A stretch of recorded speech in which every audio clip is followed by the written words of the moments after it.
us outside. So we're going to be talking about spiritual power. Rise in body or spirit. And join us in singing The Power of God by our very own Sheila Grocho. Rise if you wish, if you're able.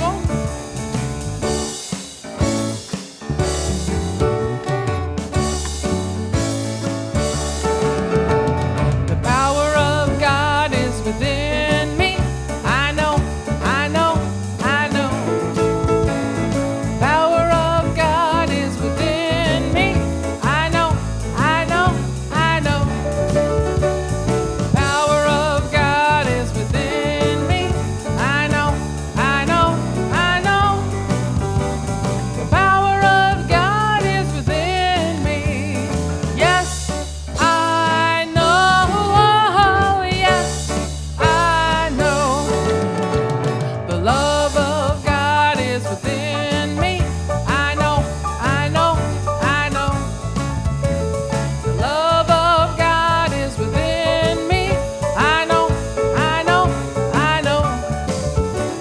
The love of God is within me. I know, I know, I know. The love of God is within me. Yes, I know.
Well, was that a rousing, getting ready to go to Unity this morning?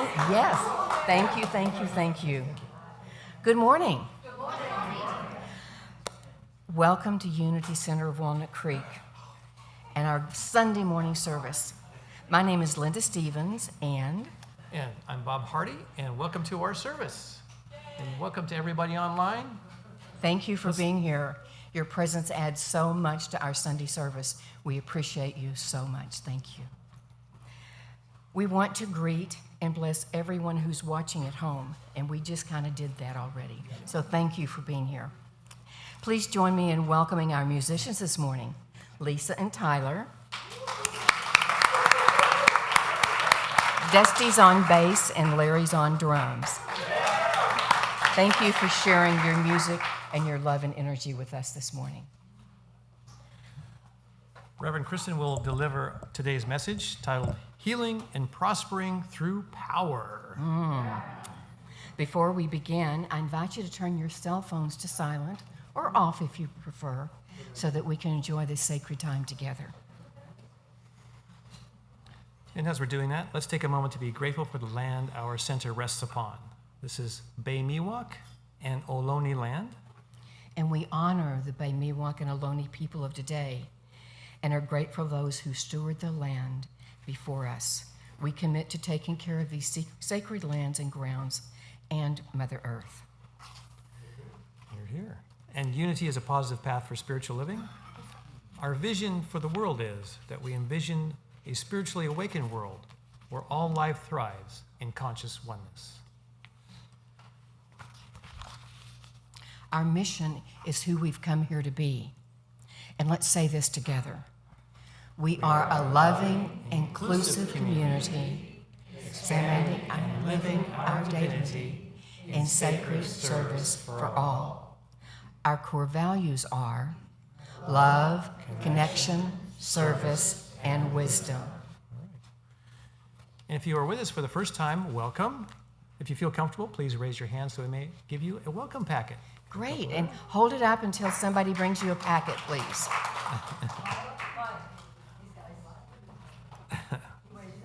Thank you for being with us today as we get those packets passed out. Thank you so much.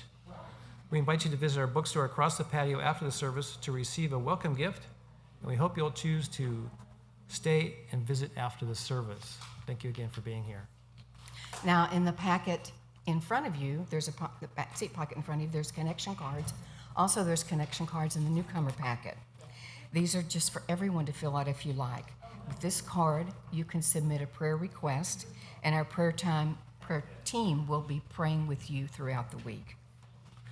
You may also share feedback, request information, so please place your card in the basket with the offering when it comes around later. And for those of you viewing online, remember there's a connection card available in the Watch Live page of our website. Now, we have several announcements today. Bob? Right. First of all, would you like to deepen your ability to receive inner guidance? Inner guidance. Yeah. Come to the opening the Intuitive Gate workshop on Sunday, August 20th with Dr. Will Tuttle, a former Zen monk, award-winning speaker and author. Through words and music and the visionary art of Madeline Tuttle, you will learn how to access your intuition and deep knowing that comes from inner wisdom. And I'd like to invite Kristin to come up and talk a little bit more about this. So I just wanted to encourage everybody to come to hear Dr. Will Tuttle. I've heard him before. He's been traveling around to New Thought churches for many decades. And his wife, Madeline, this visionary artist, they put her art up in the sanctuary during the workshop. He's also a pianist, and he'll be probably playing some during the workshop. He's also speaking on Sunday, and I want to encourage you to come hear him speak as well. So I just can't say enough about the experience. I think it's really timely for us to be developing our intuition, and this is something he's been working with for a very long time. So the power of wisdom, right? It's one of our powers. He's actually going to speak on the power of life, though. And in the meantime, I am headed this afternoon to the Parliament of World Religions in Chicago. Yeah, pretty exciting. And Reverend Johanna Van Gelder's going, and Carrie Hillary, one of our musicians. So we'll represent Unity of Walnut Creek well. And this is an event that happens every few years. In the case of the first time in 1893 in Chicago, it took 100 years before they had another one. And then this will be the 130th anniversary in Chicago. So really exciting. Last time I went, there were 10,000 people from all over the world, all the religions represented. So it's really powerful. So I hope to bring back something very rich. And in the meantime, I hope you really enjoy Dr. Will Tuttle.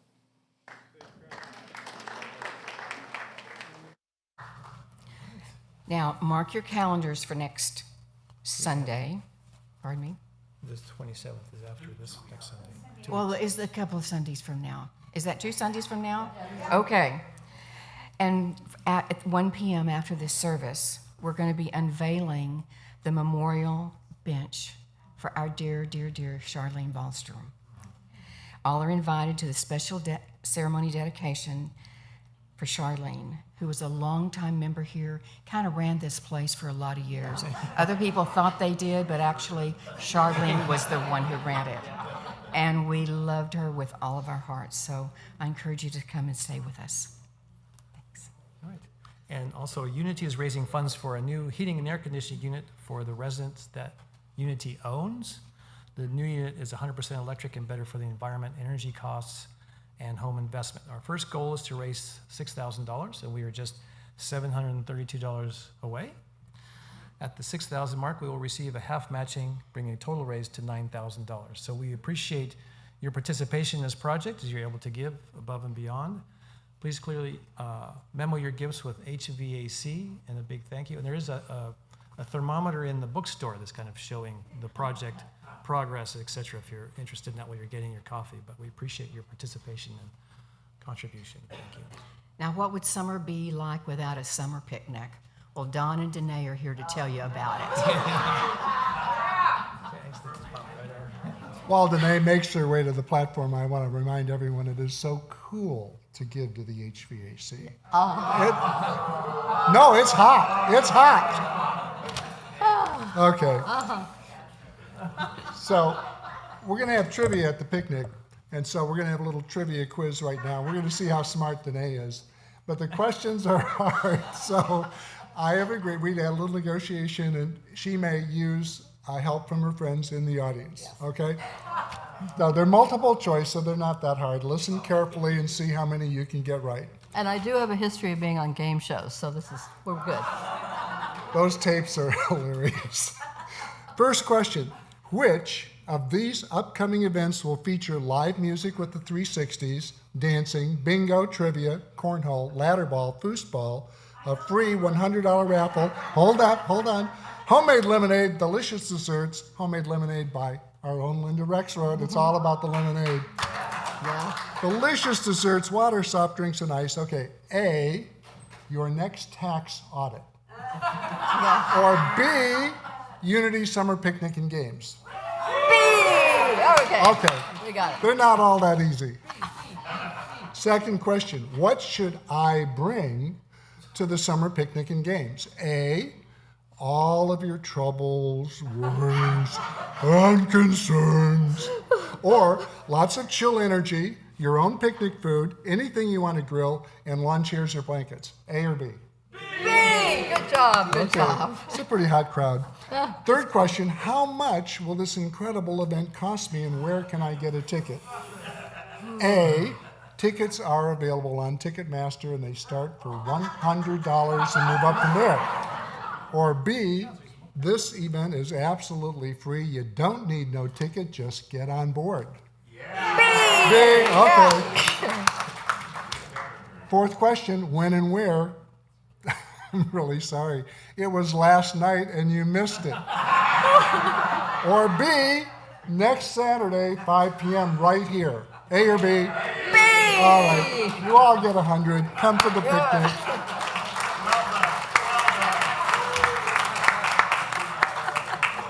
So we'll see you next Saturday. I'm going to bring my own ice. Yes, I am. I don't think you need ice, Bob. I think we're going to provide ice. Okay, good. Makes it even better. For more information and registration for all of our events, including next Saturday, please see our website. You can also register for whatever classes you might want to take. And there's also a welcome table with flyers on the patio after the service. As we prepare now to settle down and for our time of meditation, please join me in a constant conscious breath, I read that, and affirming our statement of faith together. There is only one presence and one power in the universe and in my life, the all-loving goodness of God. We begin with music, followed by guided meditation and silence.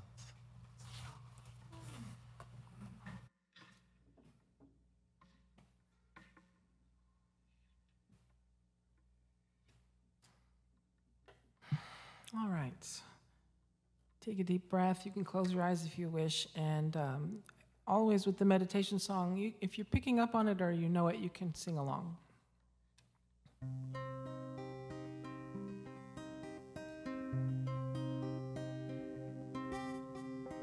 The light of God shines from my heart.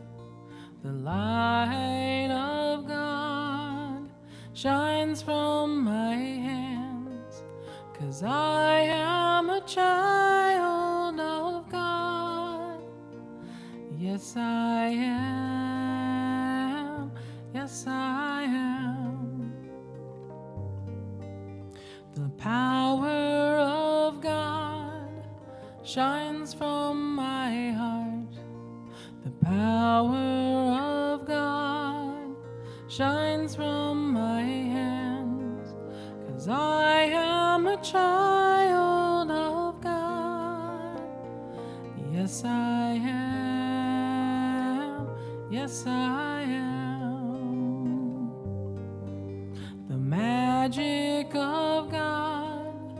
shines from my heart. The magic of God shines from my hands, 'cause I am a child of God. Yes, I am. Yes, I am. Yes, I am. Yes, I am.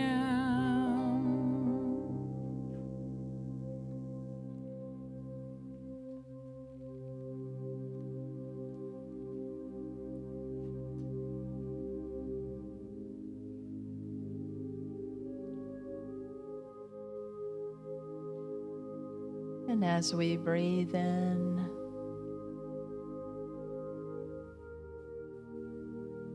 and breathe out, centering ourselves in the divine I am.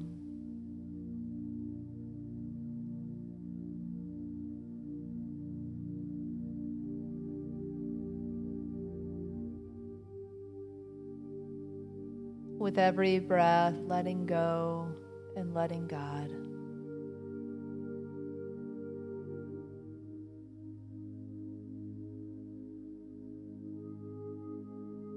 Every breath, a deepening into the memory of who we are in truth. Whole and divine.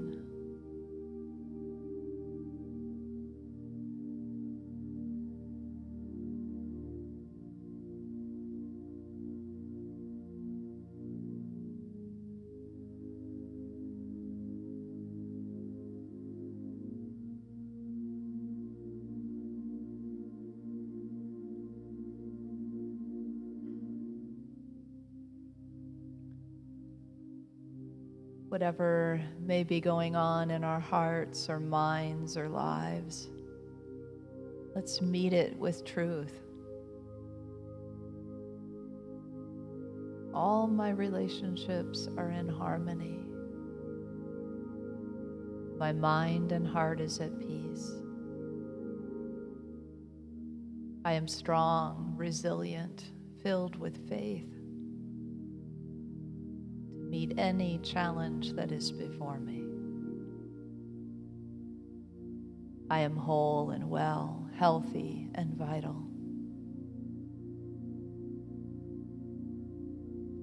And taking this conversation of affirmation into our own beings and personalizing it with whatever is up in our lives. Speaking some words of truth. Allow yourself to feel the vibration of that truth, the energy center in your throat, where the power of power resides.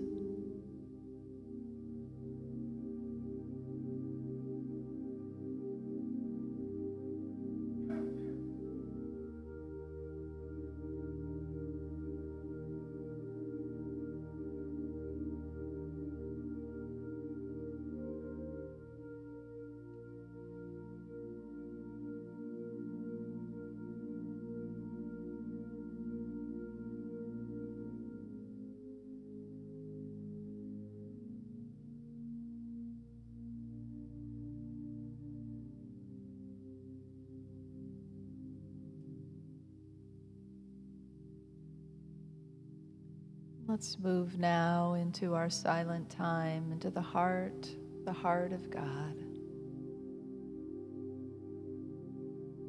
Resting here in the awareness of our oneness with the One in the silence.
deep well to be filled once again. Out of our fullness, we can share our prayers more powerfully and more powerfully still as a whole, as a community. So let us send our love and light to the island of Maui.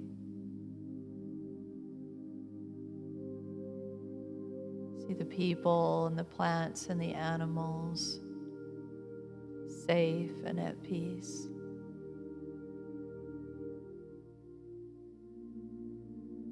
And as we affirm for them and with them and as them, I am resilient. I am strong. I am whole and well. I am able to restore. Thank you, Spirit, for the ongoing life that continues to renew itself. And we see peace falling upon the land like a gentle rain. And so it is.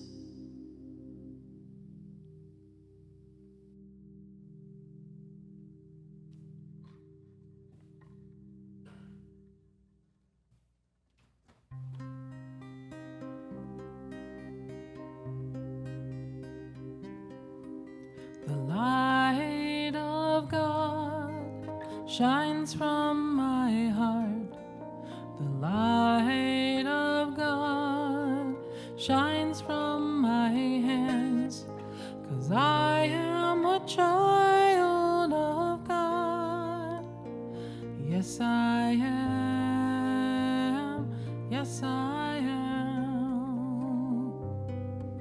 The power of God shines from my heart. The power of God shines from my hands. 'Cause I am a child of God. Yes, I am. Yes, I am. Yes, I am. Yes, I am.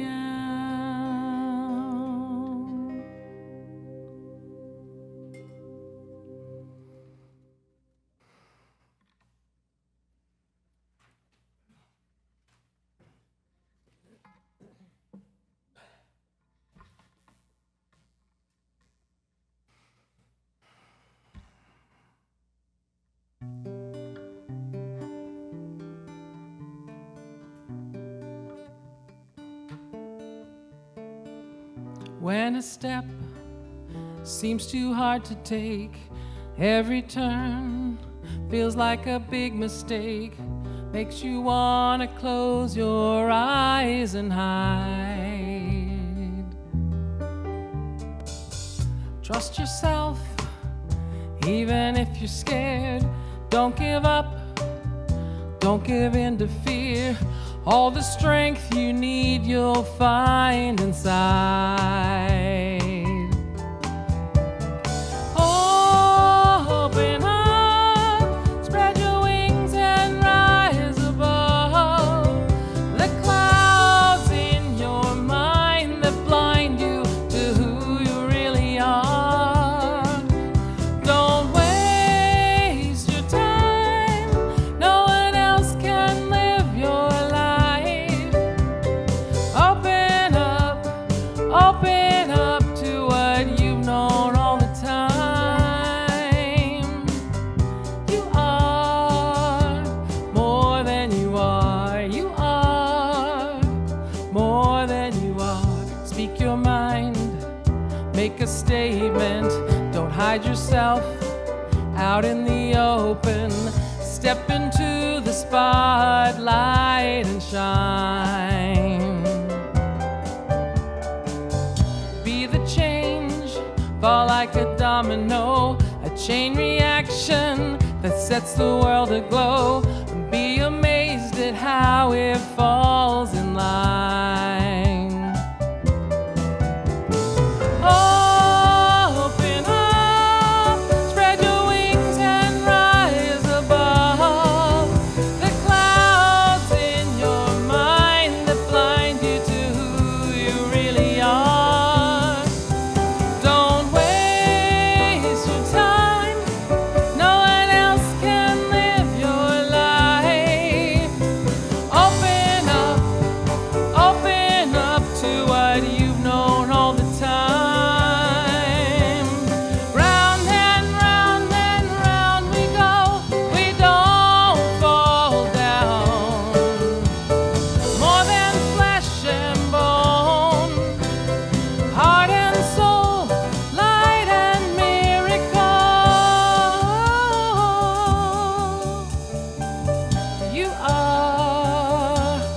heart and soul, light and miracle. You are. Open up, spread your wings and rise above the clouds in your mind that blind you to who you really are. Don't waste your time. No one else can live your life. Open up to what you've known all the time.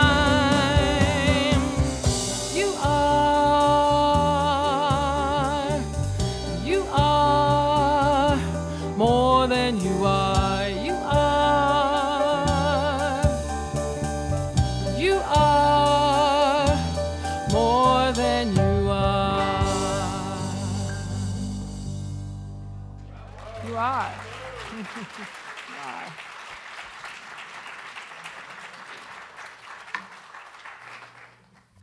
Sounded like that song was written for you.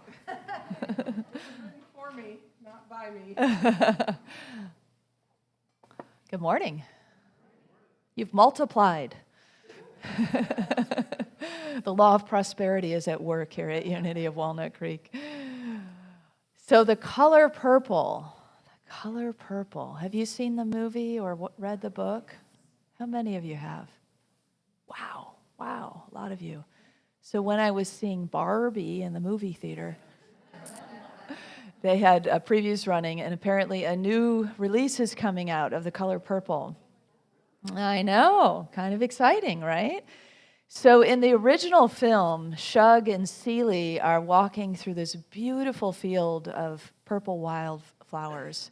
So you kind of get the idea of why it's called the color purple. And Shug says to Celie, they start to talk about God, and Shug says to Celie, you know, I think God gets really angry when we don't notice the color purple. I understand what Shug is saying. Color purple is so distinctive, isn't it? There's something about it. It's royal, it's spiritual. It sort of just makes you stand up taller when you're in the presence of purple. You know, and so I feel like it's really apt for this particular power we're talking about this week, which is the area of the throat. It's the true voice that we release. It's finding our power. It's standing in our spiritual authority. It's having dominion. So it has that kind of energy behind it. You know, back in the day at Unity, they believed in the power of purple so much that they wouldn't allow any of the typewriters to not have purple ribbon. They had to have purple ribbon, so to write all their letters and all the correspondence. And so that also, if you were using an ink pen, it would be purple. And so there was a woman on my team when I was a supervisor at Silent Unity, our prayer ministry, and she's about this tall, and she always wore these heavy, flowing purple robes. I mean, every day. So she looked, it was kind of had like a Merlin kind of feel. You know, her robes would be behind her, you know, as she walked. And she'd come in my office to sign something, and she'd be like, wait a second. And then she'd dig around in her pockets for a while until she pulled out a purple pen, because she would not sign anything without the purple pen, because she'd been part of the old school of Unity. So purple, the color purple, this is big, it seems, for this power. When we think of power, and I know it seems a little redundant that we have a power of power. I don't know. I ran out of ideas there or something. But it does seem like it is about power, so it is aptly named. So in our 12 Powers series, we're about midway through. So this is that power of power. And the worldly idea of power is where we often go when we hear power. Not probably you all in this room, but just out and about in the world, we talk about power a lot. And when we say that, we're talking about, you know, people who do wear robes and carry gavels or wear badges and uniforms or have big window offices and fat paychecks and so on, right? That's kind of what we talk about when we, or think about sometimes when we're talking about power. That's not what we're after here. We're after spiritual power, accessible to all of us, in all of us, available to all of us, regardless of titles and status and so on. So let's get to this dominion idea, because, this idea that comes from the very beginning of Genesis, really, when life is created, when that first impulse of out of the darkness, out of the void, right? There is divine intelligence that wants to know itself. And so you can imagine there's stirrings, there's energy, there's the very beginning idea of light. And out of that emanates all of this creation, including us.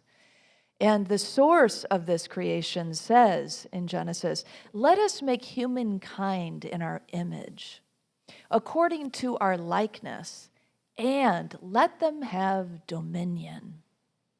Dominion with all the plants and the animals and the life forms. So dominion from that time, from Genesis, is so often misinterpreted as domination. Right? So very different thing though, because there's not divine, the divine intent is dominion. The divine idea of dominion is God-sized responsibility for all life. Very different, right? That we have this big responsibility for all life. And certainly by powering over and dominating is not the way. We've learned that by practice, haven't we? We got that one down. And so it's like once we really, on our spiritual journey, we try something and then we try it again because we're sure that's the way. And then we realize, you know what, that doesn't really work. As we say, how's that working for you? We could say that to all of humanity, right? How's this working for us, this domination kind of framework? Not so well, right? And so good news is it's crumbling, right? Good news is it's crumbling. And we get to hear some of the reverberations of that crumbling. But it's okay because we're resilient. We're on this journey. And we know about dominion. And we're moving into greater dominion. C. Lilius Ramsey in 1944 wrote an article called Dominion versus Domination in the Christian Science Journal. And in it, Ramsey points out that in truth that there is only one dominion, divine principle. And that principle governs everything that exists. So that everything that exists is in harmony with the law of spirit, with divine love. And that nothing can successfully resist it. Ramsey goes on to say that it is an eternal fact of being, and that understanding the spiritual law and its operation brings true peace, brings God's dominion to reflect through humankind. So to live and to move and to have our being in this dominion, there's really one thing to overcome. You could probably guess what it is. Fear. Fear. I don't know what else I heard, but fear is what we're after. Because fear, all things probably that you said, emanate from that place of fear, right? That one thing that causes so much angst in our world, havoc in our world, and so on, comes from fear. That dominating kind of mindset comes from fear. So overcoming fear, then, is a journey to claiming our power. It is all about this journey to come into our spiritual authority, our power of power, to reclaim it. And I can't think of a better analogy or metaphor than the beautiful myth that we have that we all know, the Wizard of Oz. This is something where I don't have to ask you to raise your hand if you've heard of the Wizard of Oz. And you know why? Because it's in the DNA of our culture. It's in our being. We know the Wizard of Oz. And there's something so magical about the Wizard of Oz that touches on so many aspects of the spiritual journey. It starts with Dorothy and Dorothy's desire, her dream for a bigger life than small town Kansas, where she's born, right? And where she's living in the Dust Bowl in the midst of that experience. And so Dorothy's dreaming with her little dog Toto about how life could be different. She has this nighttime dream, and sure enough, A tornado whooshes her up, spins her through the air, and lands her in a foreign place. Now, she's a fairly young woman, and luckily she's got her comfort dog, Toto, with her, but nothing else is familiar, right? She opens up into this whole new place, whole new people, whole new world. So you can imagine that she's feeling some fear at that moment in that experience. So what Dorothy does then to find her voice is many things, right? One is she follows the yellow brick road, right? And following that yellow brick road one skip at a time allows her to move forward in her journey, but she also gathers up her support team, right? She meets her friends, the Scarecrow, the Tin Man, the Cowardly Lion. And what those represent are the traits that she's bringing along with her: intelligence, heart, a caring heart, a courageous heart. These are important things to bring with us on the journey, aren't they? Jesus did this. When things were tough, when there were challenging times or poignant times in his life, he brought with him 3 disciples, Peter, James, and John. They represent faith, the power of love, and the power of wisdom. I would want to bring faith, love, and wisdom along with me on my most challenging moments, wouldn't you? And so he does when he goes up the mountain and has the transfiguration experience. Who's with him? Peter, James, and John. When he raises a 12-year-old girl from the dead, guess who's with him? Faith, love, and wisdom. And when he's praying in the Garden of Gethsemane for his life to be spared, you can be sure that Peter, James, and John, faith, love, and wisdom, are nearby. And so it is for us to consider, what do I need to bring on my journey? At different points on the journey, and who? At different points on the journey, our support team may look a little different on the outside and on the inside. And so it's for us to stay attuned to that to help us along our way. I want to invite you for a moment to connect in with that spiritual power within you. Maybe you'd like to close your eyes for a second and just to recall a recent or a current challenge or situation in your life. It doesn't have to be a big challenge, but just something you're working with, what you're up to in life right now. Just pick one thing.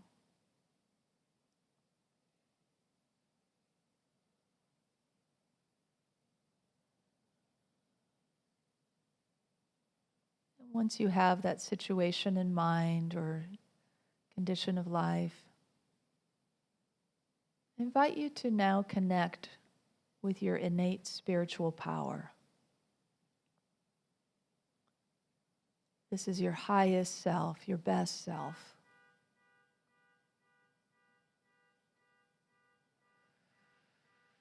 It comes in with a bang.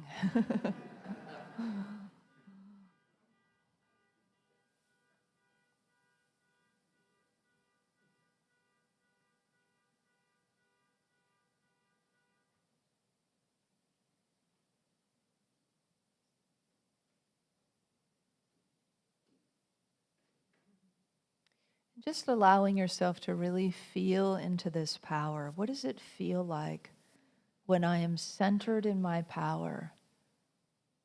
When I've taken up my spiritual authority? When I have a sense of dominion? What does this feel like?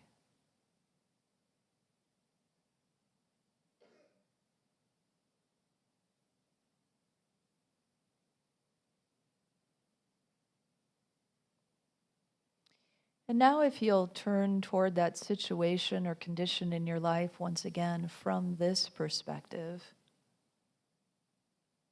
and see if you're guided to do anything, to say anything in particular in this situation.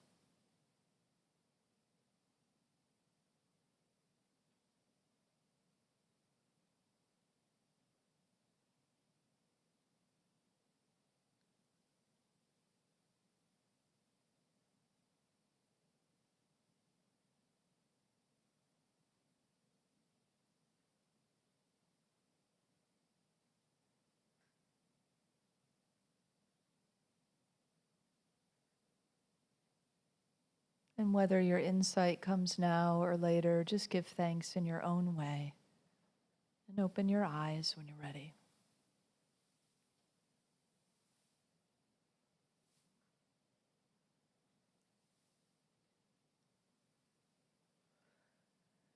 So as I mentioned, this power is located in the throat area, and that is where that power of the spoken word comes through, right? From this center in us. As Florence Scovel Shinn, the early Unity writer would say, your word is your wand. The magic power of the word. To be aware of that, for one thing, makes it fun, but also makes you aware of the power behind it. So in this picture, you can see where that power is. And I think this picture is really beautiful. It kind of reminds me of how we really dwell in a body temple, how we are filled with light, kind of translucent light, and these energy centers really light up. And if we can think about that, then how we treat it is quite different, right? How we see the sacredness of these places within us and how we can use these powers, the power of the spoken word coming from this place that's between the heart and the mouth, right? This is the channel through which whatever is true in the heart gets expressed or suppressed. And it's always our choice if we allow the truth to come through. So you can see when you reflect on this that when we use negative words, we kind of mar that space that is so sacred. You know, if we walked into a sacred temple and we might say, oh, it is so beautiful, it's so filled with light. We might be guided to take off our shoes, or we might douse ourselves with sacred water, or even get on our knees and pray. But do we take that same kind of approach to the temple that we dwell in? Because it's filled with the same kind of sacredness and light and love and energy, these powerful centers, these places within us where truth can be spoken, where love, the power of God's love can be felt, where we can see with spiritual vision. These are not small things that we carry inside of us in this temple. And so we sort of deface the temple, if you will, when we judge, when we are coming from that kind of mindset, when we gossip, when we use this power to gossip, to tear each other down, to tear ourselves down. It's like we kind of create a space, a blockage of some kind by going that direction. And so maybe seeing that image, if you're a visual person, can help you to remember, this is a sacred space here between my heart and my mouth. And so what comes forth matters. So when we consider this, we can shift then. When we notice, we can shift. Eckhart Tolle has a great way for us to shift that he uses for meditation when he talks about to watch, when you're meditating, he says, watch your thoughts like a cat watching a mouse hole. And so if we take that up just in everyday life, right? If we watch our thoughts like a cat watching a mouse hole, because thoughts are back behind the words, right? So in the creative process, the thought comes first, and then the words. And when the words come, they begin to be expressed and given out into the world and manifested and spread out here, right? So what do I want to spread out here? What do I want to give out here? What do I want to contribute to the world? Not that. We catch ourselves and we say, not that. And we can shift into affirmative truth from there. When we tell ourselves a truth by speaking affirmations, we buoy up that spiritual authority. We stand in the place of power. We give over to the world what God wants us to give over to the world, if you will. What that divine impulse is within us, what the I am of our being pulsates with is truth. It's this ability to see the truth, to know the truth, and to speak the truth. And so Charles Fillmore says, we know every word uttered makes an imprint in the astral ethers. And when there is consciousness of God life in the mind of the speaker, all words become living identities and are perpetuated. Living identities. Do you ever think about your word as a living identity? As a co-created gift into the world, as something that is setting something else into motion that you want to see, that you want to experience, that you want to vision in the world? And we can see too, we're on the receiving end of the times that we don't want to hear that. We don't want to receive that. We don't want to co-create that.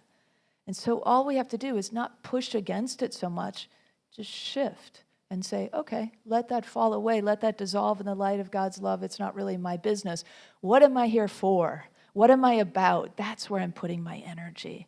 That's where I'm putting my thoughts, my feelings, my words, my creation, my actions.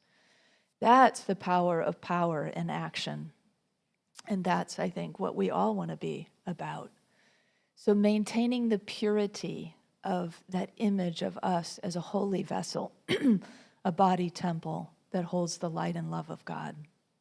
When we recognize the creative power of our word, that we are actually creating the world as we speak, we definitely speak more skillfully, more mindfully, and more wisely.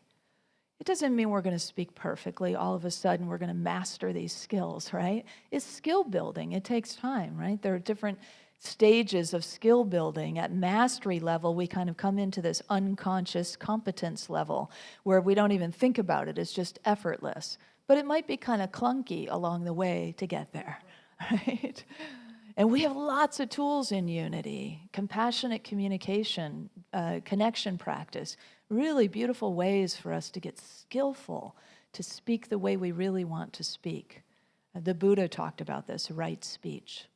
So how do we do it? We listen to Spirit, right? We just open ourselves and listen to Spirit like we all do together every week, and hopefully many of us do every day, is just to take a little time out to get quiet and listen. And in that listening, then we make our intentions too. I intend to speak with wisdom. I intend to speak with love. We let that be our prayer. And then just wait for the words from Spirit. You know, so often I think we're busy rehearsing before we have a conversation, right? Or rehearsing in the midst of the conversation while the person is talking what we're going to say next, you know? And instead, if we stay open, it's so much richer. When we stay open and we just breathe into this space and ground at home in the heart, then what comes is definitely wiser and more loving than anything we could pre-rehearse. And so it's that willingness to trust, to turn over, to allow. And even if then whatever we say isn't clear or is misunderstood in some way, it's not like our one chance, right? We can reframe it. We can say it again because we are speaking and learning and moving and growing in the spirit and the intention of spiritual evolution and awakening. And everything in the universe, all the goodness of the universe will conspire to encourage and support and cheer you on to that goal. So there's no, even if you don't see your support team around, you've got a support team, right? That invisible power that is around you at all times. So the disciple Philip, his name means lover of horses, and Mary Magdalene, whose name means watchtower, are the two that represent this power of power, this true voice. Philip became known for his public speaking. And Mary Magdalene was there at all the very significant times in Jesus' life, particularly at the foot of the cross during the crucifixion and the first one to the tomb at the resurrection. She's the first one to proclaim the good news that Jesus has overcome death, overcome fear, overcome death, right? And that life goes on. There is this eternity of spirit, and she's the first one to go and tell. And so that's using that power of power, right? And you have to also put it into the context that Philip and Mary Magdalene lived in a politically and religiously charged time period. So there was great risk for them to just speak the truth out loud, right? Because there could be a risk of even a risk on their lives, perhaps. But still, they were compelled by that inner authority, by that truth, by the power they held to be true to it, to speak that truth, to not repress it, but to open out the heart and to say what we need to say, to be truthful, to have courage. Have you ever known some truth and you didn't speak it? But you felt the urge to say something. You felt like you needed to say something. You felt like some truth needs to be told here, but you held it back. Anybody ever do that? Yeah, we all have, right? For various reasons. Maybe we were afraid for our lives, or maybe we were afraid to be made fun of, or maybe we were afraid to be excluded, or maybe we were afraid. There was fear, right? In whatever way it showed up, there was some kind of fear that held us back from speaking our truth. But how does it feel when we do that? How does it feel when we don't say something that we really feel needs to be said? What's that? Holding back, right? Again, that sort of constriction, right? Constriction of the neck, constriction of the body, suppression of the heart. We feel squashed, we feel held back, repressed. Martin Luther King said, our lives begin to end the day we become silent about the things that matter. Our lives begin to end the day we become silent about the things that matter. In our world, so many things happen so much, and there's so much information, and there's so many of us, that it can be easy to care about something, to want to speak out about something, and to have 101 other things you need to do, right? So we just need to harness the moments that come. Allow ourselves to decide what is ours to do and what's most important. And when it feels important, when it feels like it's bubbling up, not to push it down, but to find a way to say it. It doesn't have to be perfect. It doesn't have to be prettied up. Just say what you need to say. There's a song like that, I think. So being in our power is courageous and honest. To speak truth to power takes a lot of authenticity and honesty and courage, it can. But this is exactly what Dorothy does on her journey. Remember when Dorothy realizes that the wizard is just a man behind a curtain? And she really tells him, right? She lets him know how not okay it is to do what he's doing. Here's this young woman who's just speaking her truth, who went from the beginning of that yellow brick road to being petrified with her little dog under her arm, to telling the guy who's supposed to be kind of like the King of Oz, right? This mighty wizard, the truth about himself and what he's doing and how wrong it is. She's speaking that truth to power because she's found her voice. She's able to express the truth. She's in her power. She's moving into her spiritual authority in her quest to go home. What is the quest to go home? But to come back home to spirit, to come back home to truth, to come back home and be grounded in the I am of our being. And that's what Dorothy's whole journey is about. She also throws water on the wicked witch of the West, her nemesis, right? And that water is an element of release. And guess what happens? That witch just melts away, right? And so that is the truth of when we express like this, I'm letting this go. This doesn't work for me anymore. This isn't helping others. It's not for the greater good.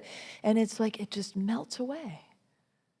It's an illusion that we've been creating for ourselves, fear, false evidence appearing real. It becomes really real. That wicked witch of the West becomes larger than life. That Oz with a scary voice becomes larger than life because we have created it as so. And then we just kind of poof, and it's like the house of cards falls. Oh, it wasn't real at all. It turns out it wasn't real at all. What's real is this. What's real is this heart. What's real is this voice. What's real is these powers. What's real is this body temple, this sacredness, this I am that we've been entrusted with to encase and to express, to carry around in the world and to let it out, to release it, to allow it to be seen and to be known so others can wake up too. That's the power of power that allows us to step in, to speak out, to be, to stand on, to come home like Dorothy did. And Dorothy doesn't just do all these things for herself. I think that's really important to note. She does them out of a sense of dominion, with her friends in mind, and them getting their gifts, with her dog in mind, with her family back home in mind, and with herself in mind. She doesn't leave herself out. That's important too. She has full self-esteem. It's not about that.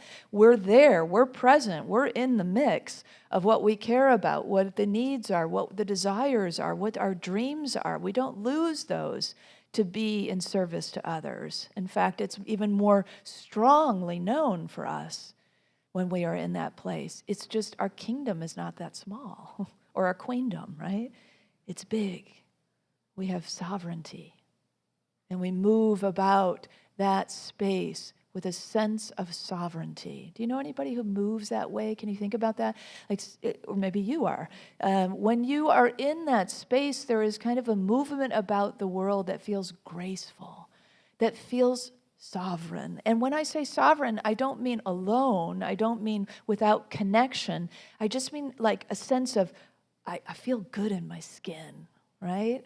I feel confident. There's a sort of grounding and confidence. A person in their spiritual authority is confident and accessible.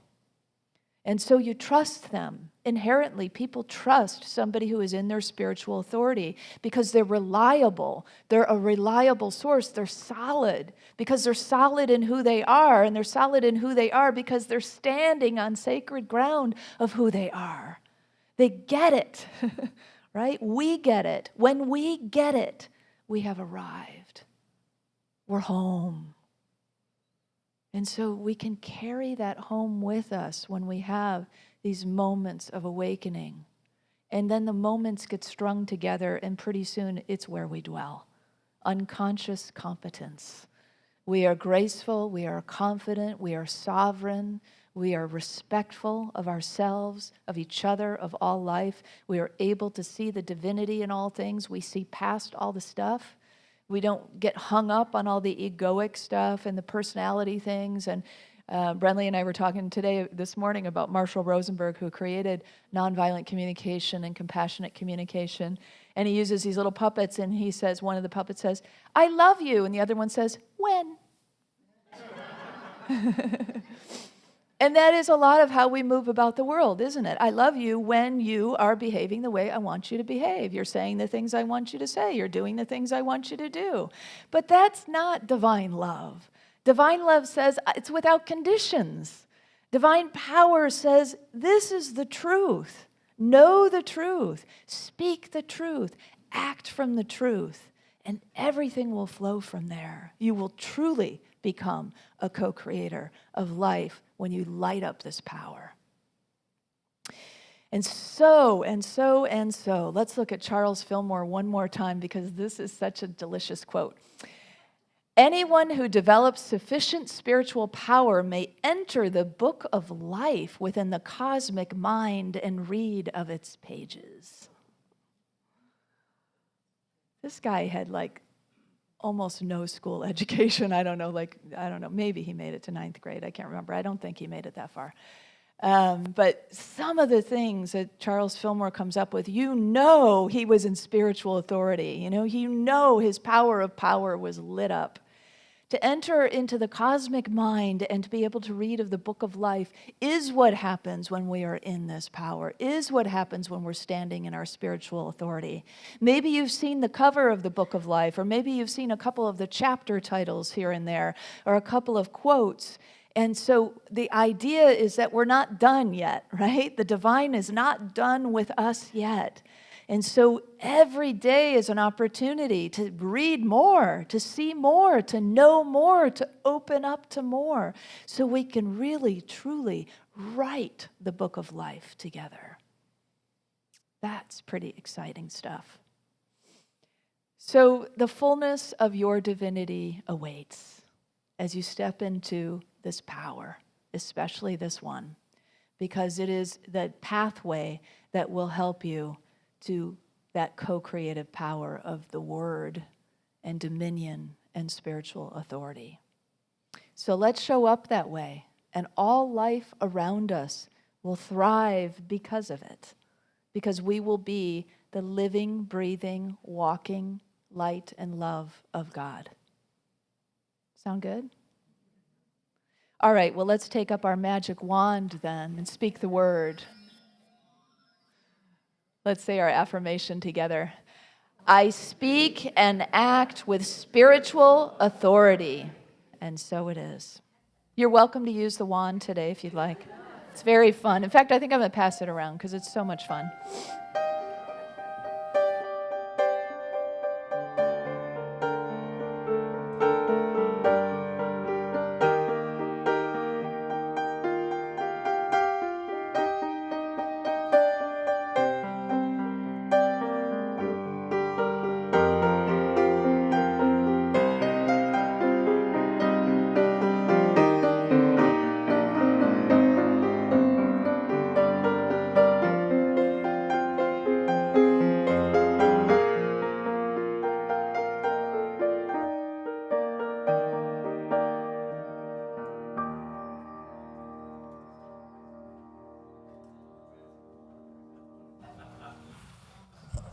I hear the wand around.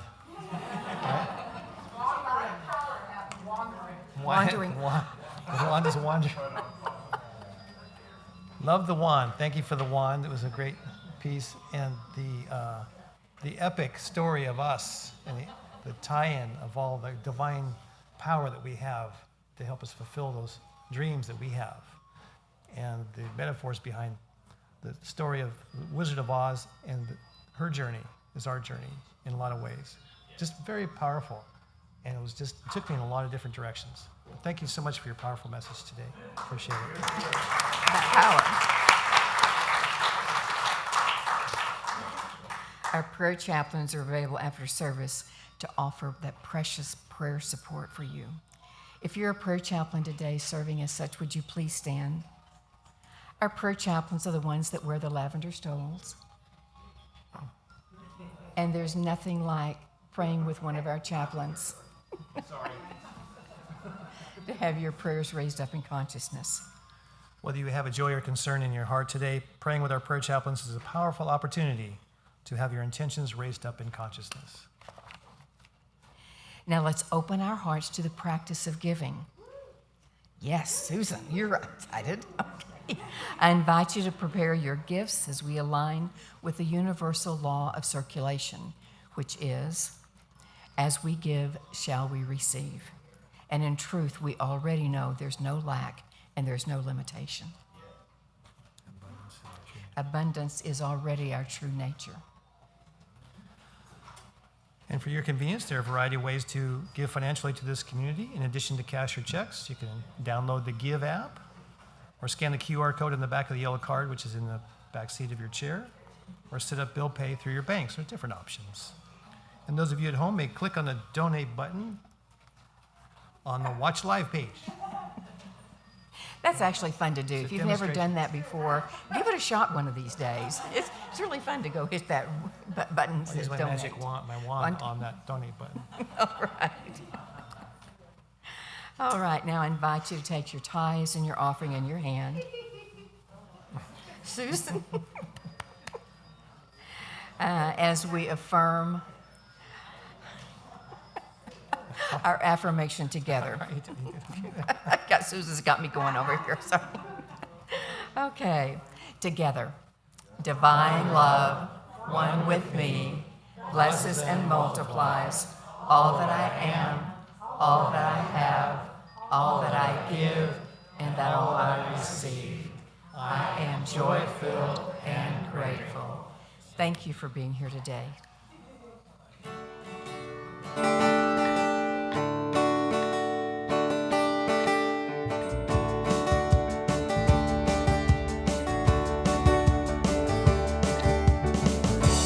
Well, sometimes I start to cry. Feel my life is passing by,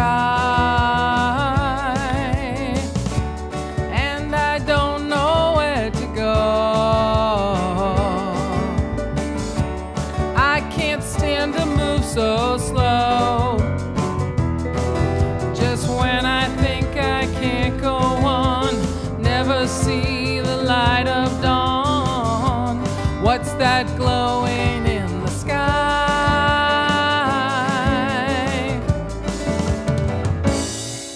It's a new feeling deep inside me, and it's true and strong, and I'm renewed with an inner light to guide me. I finally found the faith that I belong.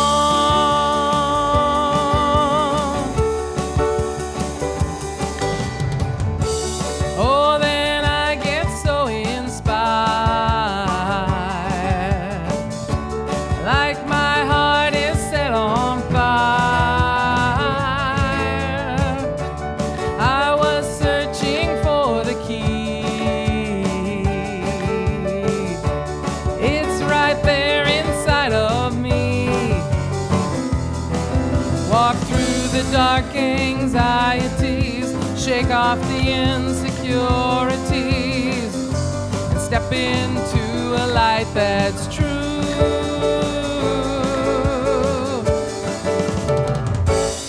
I got a new feeling deep inside me, and it's true and strong, and I'm renewed with an inner light to guide me. I finally found the faith that I belong.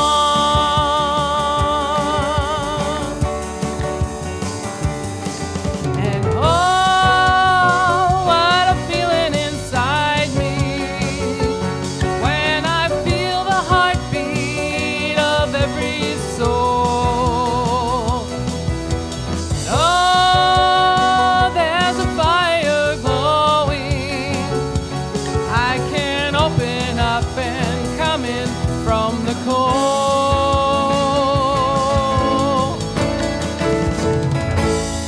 I got a new feeling deep inside me, and it's true and strong, and I'm renewed with an inner light to guide me. I finally found the faith. Oh, I finally found the faith. Yes, I finally found the faith that I belong.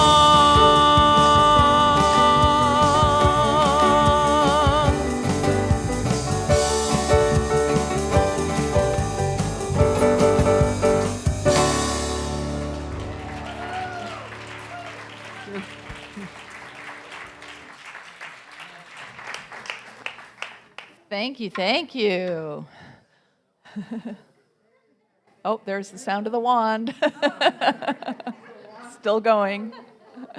The power is still moving through us, of course. Thank you, Spirit, for the abundant good that is represented here, for the power of our giving and our receiving, for our multiplied prosperity.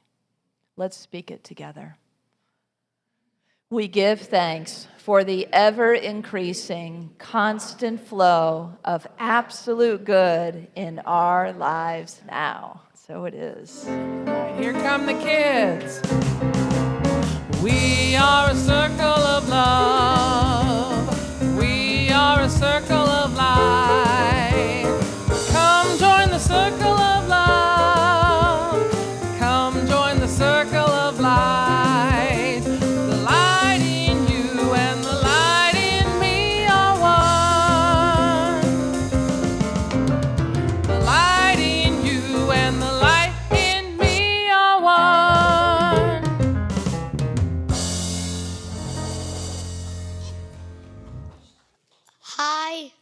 Hey. So I want to what I learned today. I learned about It's called the root chakra. I learned about the root shock and Chakra. the shock what? Chakra. You said it right. You're good. Yeah. And it's like right here. Right here. And how you Sorry, go ahead. like What did we do? How did we? and we did exercise so we could get it. Wow.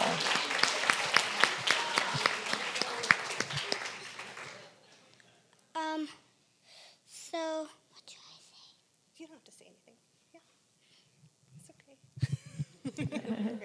okay. We did a little sound healing today, too. I brought in some singing bowls, and we played with the singing bowls and helped relax them, and they seemed to really enjoy that. So. And Caitlin, this is based on your book, right? I did, yeah. I wrote a children's book about the chakras. You can find it on Amazon. It's called The Rainbow Inside. So I brought that in, and I read that to them, and did sound healing and exercising, and Nice. yeah, and then played, yeah. So you all are ahead of us because next week we're doing the power of life. So you already know all about it. So I'm glad, Reese, you gave us a little bit of a heads up as to what to expect. Yeah. Let's bless our children and Caitlin together. Children, youth, and teachers, we love you, we bless you, we appreciate you, and we behold the divine light within you. We're going to close with Wherever I Am. Please rise in body or rise in spirit. Hold hands if you like. Put your hands over your heart if you want to take this in that way. Wherever I am, God is. Wherever you are, God is. Wherever we are, God is. And all is well. Wherever I am, God is. Wherever you are, God is. Wherever we are, God is. And all is well. And all is well. You are the light and the love and the power on earth right now. So let your light shine, have fun, and spread joy.